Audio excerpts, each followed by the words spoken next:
Anna Brooks, 28 years old, stood quietly by the classroom window, watching students shuffle slowly into the high school building.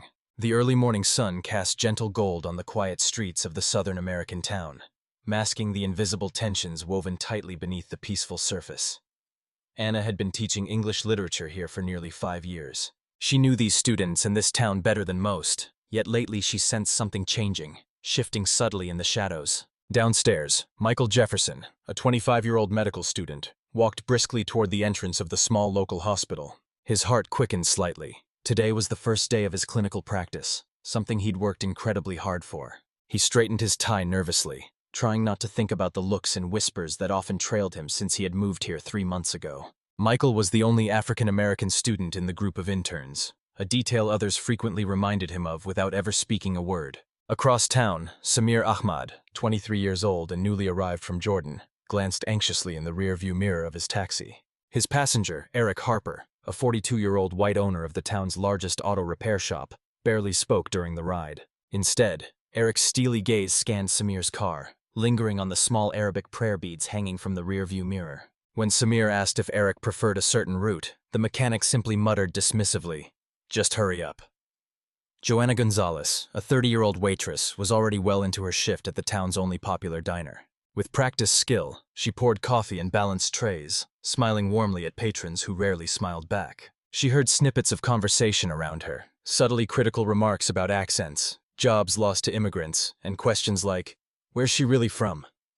Joanna pretended not to hear, but each quiet jab carved a little deeper into her heart. Rachel Foster, 51, spent her morning at the community library, carefully shelving books while mentally preparing for another poorly attended cultural diversity event. Her determination to create understanding through knowledge had faded to quiet frustration, as the town consistently showed polite indifference. Still, Rachel persisted, reminding herself that small victories were often invisible at first glance. David Miller, 34, a police officer, cruised slowly down the main avenue.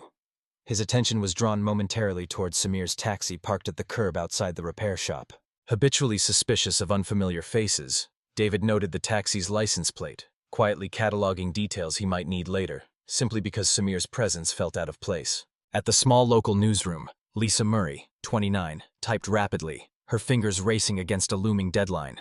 A journalist by trade and passion, Lisa struggled daily against editorial restraint, wanting desperately to report on the deeper currents running through the town. Yet her boss repeatedly insisted that such stories were simply too complicated, or worse, too divisive for their readership. As the day progressed, paths crossed unknowingly, tensions grew quietly, and the invisible lines dividing this quiet southern community slowly sharpened. Anna watched from her classroom as students grouped silently along invisible barriers in hallways.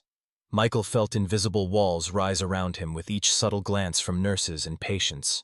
Samir sensed growing hostility each time Eric sighed, impatiently from the back seat. Joanna endured casual cruelty disguised as friendly curiosity from customers. Rachel quietly arranged chairs for an event few would attend. David patrolled, guarding a status quo he rarely questioned. And Lisa felt increasingly trapped between truth and comfortable silence. By evening, each returned to their homes, weighed down by unspoken frustrations. None knew exactly how deeply their lives were becoming interconnected, bound together by invisible threads of tension and misunderstanding. But change was already stirring, quietly preparing to force its way through the town's unspoken barriers. And this was only the beginning. The early sunlight seeped through thin curtains, gently waking Michael Jefferson from restless sleep. He blinked slowly, staring at the cracked ceiling of his modest apartment, trying to shake off the unease that had lingered since his first day of clinical practice. Yesterday's subtle coldness still echoed inside him. A nurse's forced politeness, a patient's hesitant glance before asking to see another doctor, someone more experienced. Michael knew well enough that experienced wasn't the real issue. It was something else, something unspoken yet painfully clear. Across town, Anna Brooks finished preparing her classroom for the day's lessons, organizing stacks of books neatly on worn wooden shelves. But today her attention strayed from routine. She replayed yesterday's awkward faculty meeting, recalling how her suggestion to openly discuss diversity in the school had been quickly dismissed by Principal Evans. His quiet but firm words, "Anna, let's not stir unnecessary trouble," had silenced the room instantly. Anna felt a familiar sting of disappointment, knowing that silence often protected injustice. At the diner, Joanna Gonzalez methodically filled sugar containers, mentally bracing herself for another long shift. She looked up as the door chimed, signaling new customers. A small group settled into a corner booth, regulars whose frequent presence rarely meant kindness. Joanna approached with practiced calm, her soft accent wrapping around English words warmly. "Good morning. What can I bring you today?" Instead of replying, the oldest man in the group leaned back, eyes narrowed slightly, examining her openly. "So tell us," he began slowly, a thin smile appearing. "When exactly did America stop having enough waitresses without accents?" His companions chuckled softly. Joanna forced a polite smile, though embarrassment burned fiercely within her chest. Meanwhile, Eric Harper stood beside his garage, cigarette hanging from his lip, watching traffic pass along the quiet street. A familiar yellow taxi pulled up outside, and Eric's jaw tightened slightly. Samir Ahmed stepped out hesitantly, approaching him cautiously. "Mr. Harper," Samir said gently, careful to keep his voice friendly. "My taxi's brakes. They are having trouble again. Could you please take a look?" Eric took a slow drag, exhaling smoke deliberately before replying. "Sorry, Samir.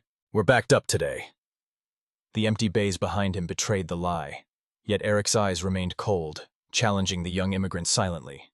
Samir hesitated, the subtle rejection clear enough. He nodded quietly, retreating to his car, sensing the invisible walls around him grow thicker.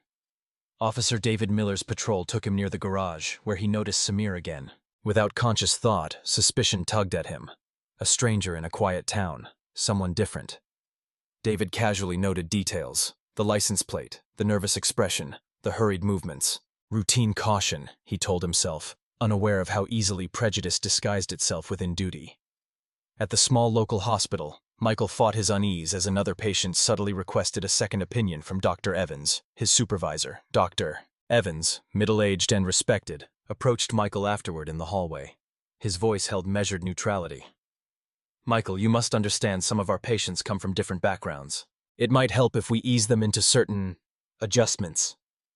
Michael stood quietly, absorbing the coded advice. His jaw clenched slightly, humiliation pressing against his chest. The implication was clear. His skin color was a complication, something needing careful handling rather than acceptance. Rachel Foster sat quietly at the library's reception, leafing through documents about diversity programs, though attendance had steadily dwindled. Her optimism had dimmed considerably over recent months, yet stubborn hope lingered. She glanced up as Anna Brooks entered, tentative yet determined. "Rachel, do you have a minute?"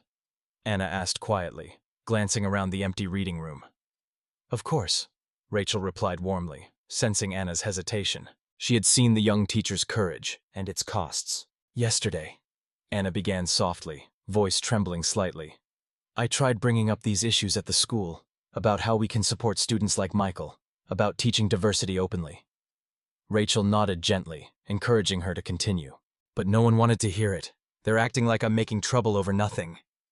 Anna paused, frustration thickening her voice. "But it isn't nothing, is it?" "No," Rachel replied firmly.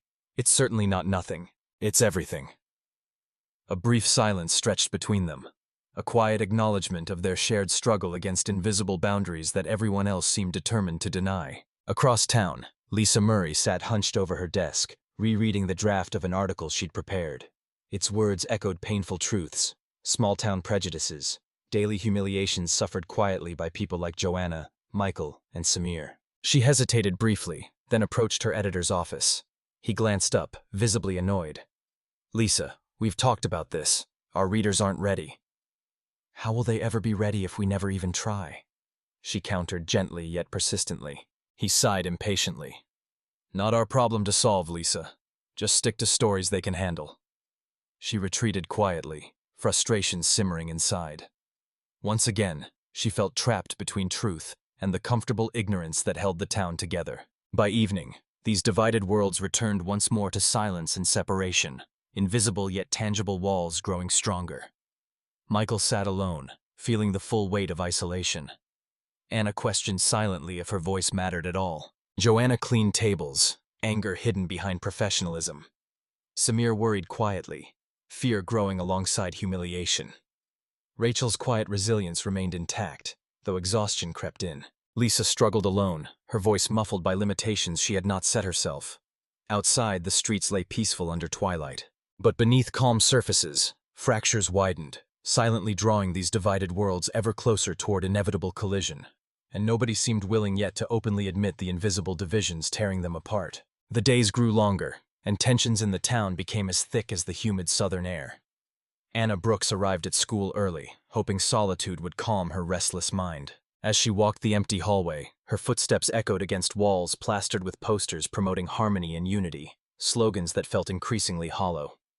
She paused at her classroom door, startled to find it slightly ajar. Inside stood Michael Jefferson, gazing quietly at the chalkboard.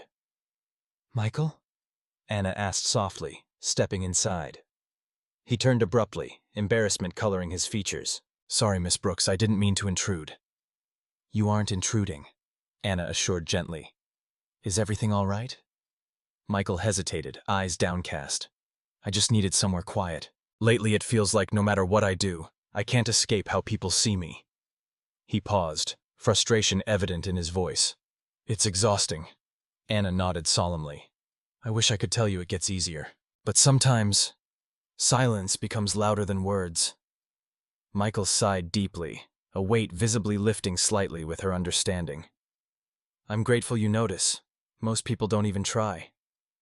Anna felt a pang of sadness. She knew her acknowledgement wasn't enough, but it was something. Across town at the diner, Joanna Gonzalez maneuvered through crowded tables, gracefully balancing plates despite the knots forming in her stomach. Another table called her over, customers whose polite demeanor masked subtle cruelty. Joanna approached cautiously, notebook ready. A middle-aged woman smiled thinly. "We'd like to order, but perhaps someone who understands English clearly might serve us quicker." Her friends laughed quietly, pretending innocence. Joanna froze momentarily, humiliation flushing her cheeks. She forced her voice steady. "I assure you, I understand perfectly." Yet the laughter persisted softly behind her as she retreated to the kitchen, a lump of anger tightening her throat. Behind her calm exterior, Joanna felt the bitter weight of invisibility. At the local library, Rachel Foster arranged chairs in a small meeting room. Today's event was another attempt at bridging divides, yet fewer than 10 had confirmed attendance. Still, Rachel persisted, refusing to let disappointment silence her efforts. Anna entered quietly, this time joined by Michael. Rachel smiled warmly, grateful for their presence. "Seems it's just us today," Rachel admitted gently. "Even small numbers matter," Anna responded softly. "If we don't speak here, who else will?" Michael nodded firmly, encouraged by their quiet determination. For the first time, he felt less alone. Elsewhere, Samir Ahmad anxiously parked his taxi near his apartment building, only to notice Officer David Miller's patrol car pulling up slowly behind him. Samir's heart quickened. He stepped out cautiously, nodding politely. "Evening, officer," Samir greeted carefully, trying to mask his nervousness. David stepped closer, suspicion clear. "We've had some reports about taxis lingering near certain neighborhoods. Yours in particular." Samir swallowed hard. "Officer, I live here. This is my home." David studied him silently, skepticism evident. "Just be careful where you park," he warned before driving away slowly, leaving Samir shaken and vulnerable. The accusation, though subtle, had been painfully clear. Across town, Eric Harper finished closing his shop, lingering outside. He noticed Samir's interaction with David from a distance. Instead of sympathy, Eric felt vindicated, quietly affirming his suspicions that newcomers disrupted his town's quiet stability. He turned away, his resentment deepening silently. In the newsroom, Lisa Murray stared at her unpublished article on the screen, frustration rising again. Her editor's words echoed harshly. "People here don't want to confront ugly truths." Lisa knew he wasn't entirely wrong. Few in town willingly acknowledged the reality facing residents like Michael, Samir, or Joanna. Yet Lisa refused to accept silence. Taking a deep breath, she saved her article onto a flash drive. Quietly, she left the office, heading home with determination building steadily inside her. That night, Lisa anonymously published her story online through a small blog. She titled it simply, "Invisible Walls." As soon as it appeared, she felt relief mixed with anxiety. Yet she knew this quiet rebellion was necessary. At home, Rachel read Lisa's anonymous post with a faint smile of relief. Someone had finally broken the silence, even if anonymously. Change often began with whispers, growing stronger over time. Anna, too, found the article online, heart swelling slightly with cautious optimism. She immediately forwarded the link to Michael. he responded quickly. Finally, someone sees. Joanna lay awake that night, reading the post repeatedly. Tears of relief wet her pillow as she realized that her pain had not gone entirely unnoticed. Her struggles, invisible for so long, were finally given a quiet voice. Samir, restless and fearful, also stumbled across Lisa's article. For the first time since arriving, he felt less alone, the words comforting yet sharp with truth. Perhaps staying in town might still hold hope after all. Only Eric Harper and David Miller remained unaware, still guarding invisible barriers they saw as necessary protection, their worlds unchanged, resistant to unseen cracks already forming around them. By morning, the article had spread quietly among townspeople, prompting uncomfortable discussions behind closed doors. But it was a start. Someone had acknowledged the invisible struggles. The walls weren't crumbling yet, but invisible fissures were slowly beginning to appear. As morning broke over the town, the warmth of the southern sun did little to ease the tension quietly simmering beneath the surface. The online article Lisa had anonymously published began quietly spreading, whispered among those who recognized the hidden truths it spoke. Yet for others, the revelation of these invisible barriers only intensified defensiveness and suspicion. At his apartment, Samir Ahmad prepared to start his shift, carefully inspecting his taxi. But when he turned the ignition, the car coughed and stuttered, refusing to start. Samir sighed deeply, recalling Eric Harper's rejection at the auto shop. He knew he had no choice but to try once more, desperation overcoming fear of humiliation. An hour later, Samir walked slowly into Eric's garage, tension coiling in his chest. Eric glanced up coldly, wiping oil from his hands. "Mr. Harper," Samir began carefully, voice quiet yet steady. "I know you said you're busy, but I truly need your help. My taxi isn't working, and without it I cannot make my living." Eric's eyes hardened. "Listen, I told you yesterday. We're booked solid." Samir's gaze drifted briefly to the clearly vacant bays. His voice trembled slightly. "Please, Mr. Harper, without my car." Eric stepped forward, voice dropping coldly. "I said no. Maybe you should think about moving somewhere else if things aren't working out." Samir stood frozen for a long moment, humiliation tightening painfully around him. Quietly he turned and left, shoulders heavy with shame and helplessness. Across town at the hospital, Michael Jefferson faced another painful morning. He moved cautiously toward an elderly patient's room, bracing himself for another subtle rejection. When he entered, the patient's eyes narrowed slightly. "Are you my doctor?" the woman asked hesitantly. "Yes, ma'am," Michael replied calmly, preparing for the inevitable. She shifted uncomfortably. "Is Dr. Evans available?" Michael's heart sank, but he nodded politely. "I'll find him for you." Outside the room, he leaned briefly against the corridor wall, breathing deeply to suppress frustration. Dr. Evans approached slowly, observing him carefully. "Michael," he began quietly, "I understand your position, but perhaps we need to adjust expectations a bit more realistically." Michael straightened abruptly, defiance quietly entering his voice. "Respectfully, sir, I shouldn't have to justify my presence here every day." Dr. Evans regarded him coolly. "I'm trying to help you fit in." Michael shook his head quietly, weariness evident. "Fitting in shouldn't mean sacrificing who I am." At the diner, Joanna Gonzalez felt mounting anxiety as lunchtime approached. She moved gracefully among tables, masking growing dread. A familiar group arrived, instantly sending a wave of unease through her. Today their leader, the same man who previously mocked her accent, called her over immediately. "Excuse me," he began loudly, attracting the attention of nearby diners. "My coffee's cold. Maybe your people like it that way, but here we prefer it hot." Joanna flushed, humiliation surging. She calmly took his cup, but he grabbed her wrist, stopping her abruptly. "And maybe next time, learn some manners when serving real Americans." Joanna pulled back quickly, heart racing, eyes brimming. She hurried away, humiliation pulsing sharply inside her chest, every eye in the diner following her silently. No one spoke out to defend her. Lisa Murray had quietly entered the diner earlier, witnessing the scene unfold. Guilt twisted inside her, knowing her article, though powerful, still couldn't protect Joanna from such cruelty. Lisa's gaze shifted toward other customers, all carefully ignoring Joanna's distress. Anger and helplessness mixed deeply within her. In the school library after classes ended, Anna Brooks and Rachel Foster quietly discussed the growing tension. "It's getting worse," Anna admitted softly. "Everyone's on edge." Rachel nodded solemnly. "Change always starts painfully. The question is, how long will people endure quietly before things break? Anna hesitated briefly before admitting, "Some colleagues stopped speaking to me completely. They think I'm stirring trouble just because I stand by Michael." Rachel reached out gently, touching Anna's hand. "It always costs something to speak up, but silence costs more." Outside, Officer David Miller parked his patrol car near the diner, watching quietly as Samir walked by, clearly distressed from the morning's rejection at the garage. Suspicion stirred again within David. Without clear reason, he decided to question him. "Hold on," David commanded sharply, stepping quickly toward Samir. "Where are you headed?" Samir turned, frustration and weariness evident. "Home," he replied quietly, eyes downcast. "Funny how you're always near trouble," David observed coldly. "Maybe trouble finds me," Samir murmured bitterly, voice trembling. David paused, uncomfortable by the honesty in Samir's quiet defiance. Still, he maintained authority. "Watch yourself, Ahmad."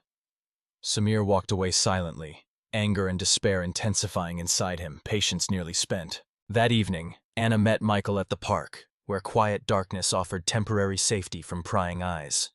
They sat silently on a bench, weary from battles fought quietly every day. "I don't know how long I can take this," Michael finally admitted softly. "Constantly being reminded that I'm different, as though that's something terrible." Anna nodded gently. "It shouldn't be your burden alone. Yet it seems everyone who speaks out becomes isolated too." Michael sighed deeply. "But silence hasn't protected us either. Maybe it's time we stop being quiet." Anna turned toward him, determination sparking quietly between them. "Then we stop together." Elsewhere, Lisa sat in her apartment, reading online reactions to her article. Some were supportive, others angry, defensive, rejecting the uncomfortable truth she'd revealed. She realized quietly that words alone might not be enough. Night deepened, and each character struggled alone with invisible pain. Samir considered leaving town entirely. Michael questioned his path forward. Joanna felt trapped, humiliated, and Rachel and Anna wondered quietly if their small acts mattered. Patience had nearly reached its limit. Invisible walls, now clearly felt, were no longer silently endured. The question that remained was whether the town was prepared for the quiet breaking point approaching. A storm brewed quietly beneath calm surfaces, threatening finally to reveal the invisible divisions no one dared openly confront. Yet, as days passed quietly into each other, the carefully hidden tensions beneath the surface of the small southern town finally began bubbling openly, breaking the silent restraint that had bound everyone in invisible chains for too long. At dawn, Joanna Gonzalez stepped hesitantly onto the diner's tiled floor. Her nerves strained painfully, her heart heavy from countless quiet humiliations endured day after day. Yet today, there was something different within her. Anger had begun quietly mixing with her usual resilience. She no longer felt she could silently bear the disrespect without reaction. Shortly after she began her shift, familiar customers entered, settling into their usual corner. Joanna steeled herself as she approached, bracing for inevitable hostility. "Morning," she greeted coolly, voice firm, no longer masking her weariness. "What can I get you?" The eldest man stared coldly, a thin smile appearing on his lips. "Another waitress would be a good start." Joanna clenched her fists briefly, then replied quietly but clearly, "I'm the waitress you have today." He raised an eyebrow, surprised by her sudden firmness. "Well, you might want to watch your tone." "My tone?" Joanna's voice rose slightly, uncharacteristically firm. "You insult me every day, and yet I'm the one who must watch my tone?" Silence fell sharply around the diner as heads turned toward the table. The man's face reddened with embarrassment, unused to her challenge. "You have no right," he started angrily. "I have every right," Joanna replied fiercely, surprising even herself. "Respect isn't just for people who look like you." The room filled with awkward silence, and Joanna walked away, heart pounding wildly in her chest, strength surging alongside fear. Elsewhere, Michael Jefferson faced yet another difficult day at the hospital. Dr. Evans approached, visibly irritated, motioning Michael aside. "We need to talk," Evans began sternly. "Your attitude is becoming problematic." "My attitude?" Michael questioned calmly, though frustration surged quietly within him. "I've endured disrespect quietly every day." Evans frowned deeply. "If you can't adapt, perhaps this place isn't for you." Michael met his gaze steadily, quietly defiant. "Maybe it's not me who needs to adapt." At the garage, Samir Ahmad, increasingly desperate without his taxi, confronted Eric Harper again. Eric's cold gaze warned him, but today Samir refused to leave quietly. "You know exactly why you won't help," Samir insisted, voice steady despite trembling hands. "It's because of who I am." Eric scoffed dismissively. "Believe what you want." "It's obvious," Samir pressed, no longer hiding his anger. "You're afraid of me because I'm different. It's pathetic." Eric stepped forward aggressively. "Get out now." "Gladly," Samir replied coldly, turning away, deciding finally that this town would never be home. Officer David Miller watched from across the street, discomfort quietly growing. He'd justified his suspicion towards Samir many times, yet watching Samir's quiet desperation sparked doubt he rarely allowed himself. Uncomfortable guilt briefly stirred, quickly suppressed beneath duty and habit. Anna Brooks arrived at school, sensing hostility immediately. Principal Evans stood waiting outside her classroom, stern-faced. "We need to talk, Anna," he stated coldly. Inside, his voice was firm. "Your insistence on pushing these diversity issues is dividing our staff." Anna's patience finally shattered. Ignoring reality isn't unity. It's cowardice. His eyes narrowed sharply. "Be careful, Anna. Your career here depends on cooperation." She replied steadily. "Cooperation doesn't mean silence." At the newsroom, Lisa Murray faced her editor's anger openly for the first time. "That anonymous piece was yours, wasn't it?" he accused sharply. "Do you understand the damage you've caused?" Lisa stood her ground, voice unwavering. "Pretending problems don't exist hurts us more."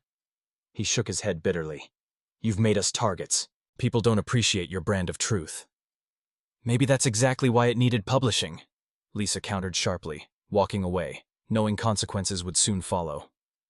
By evening, tensions had escalated quietly yet unmistakably throughout town. Small confrontations had ignited a larger fire, finally exposing invisible divisions long ignored. Anna invited Michael and Rachel to her home, feeling isolated yet determined to keep speaking. Joanna, emotionally drained yet proud of her bravery, sat alone in her small apartment, receiving supportive messages online from strangers who had read Lisa's article.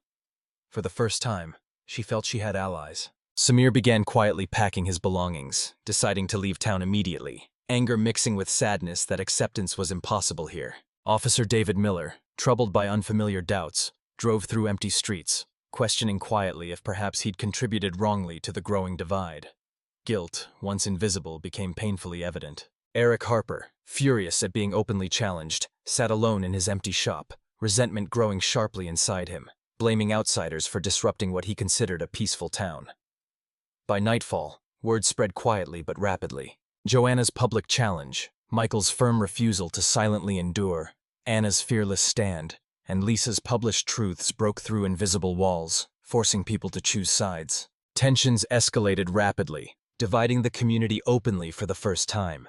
And yet, amid anger and fear, quiet hope also took root. Those long invisible finally had voices heard. Although uncertain, they sensed a shift happening beneath the turmoil. Something irreversible yet necessary. The boiling point had finally arrived, forcing the town to confront openly what it had always silently known, but stubbornly denied. The invisible had become visible, and silence was no longer possible. Everyone braced quietly, knowing tomorrow would bring inevitable confrontation.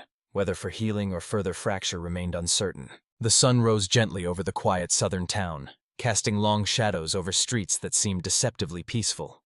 Yet today, beneath the calm surface, a fundamental shift had begun. One born of quiet courage that finally refused silence. Anna Brooks arrived early at the small community library, joining Rachel Foster, who quietly arranged chairs in a circle. They moved silently, sensing an urgency to their actions. After last night's events, Rachel had sent invitations quietly throughout town, uncertain if anyone would attend, yet determined nonetheless. Michael Jefferson entered moments later, his expression tense yet resolute. He nodded quietly at Anna, gratitude silently passing between them. Soon afterward, Joanna Gonzalez stepped hesitantly through the library door, surprised but deeply comforted to see others gathered.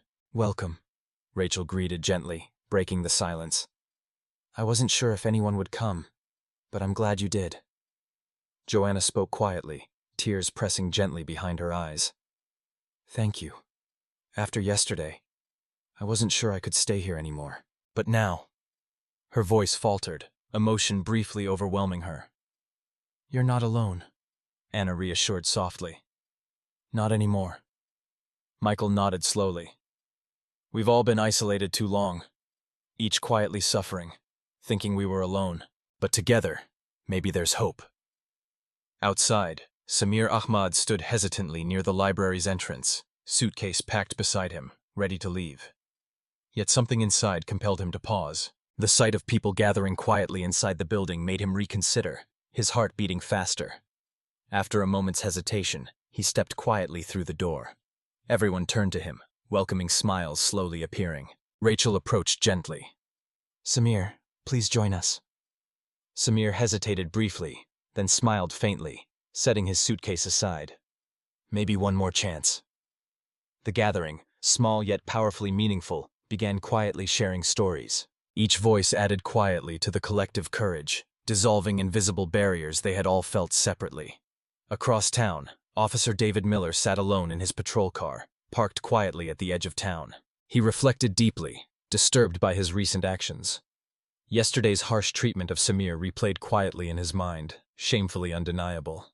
His radio crackled briefly, but David ignored it, wrestling silently with his conscience. He finally acknowledged quietly, though painfully, that his own fear and prejudice had blinded him. Acceptance came slowly, yet he knew change was necessary, within himself first. Elsewhere, Eric Harper stood bitterly inside his empty garage, resentment simmering. He refused stubbornly to recognize his prejudice, blaming others for disrupting his quiet life. Yet beneath his anger lingered quiet uncertainty, a hint of awareness he desperately resisted. At the newsroom, Lisa Murray arrived to find a terse note on her desk. She had been quietly fired overnight. Despite the painful sting, Lisa felt strangely calm, relieved. She knew now her voice mattered more than the security of silence. Resolutely, she packed her things, already quietly planning to build a new platform for stories that needed telling. Truth, Lisa realized firmly, was worth any cost. As morning gave way gently to afternoon, the gathering at the library concluded quietly yet powerfully. Each participant left carrying newfound strength, silently determined never again to endure injustice alone.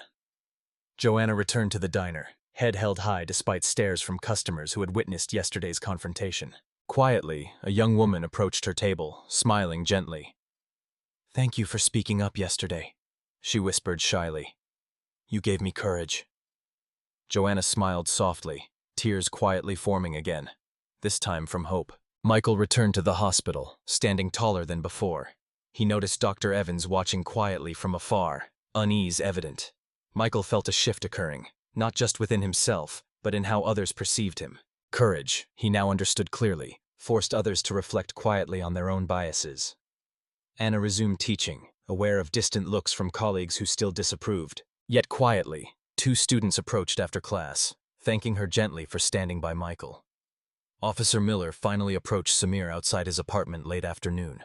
Samir braced anxiously, expecting trouble. Instead, David spoke quietly, awkwardly.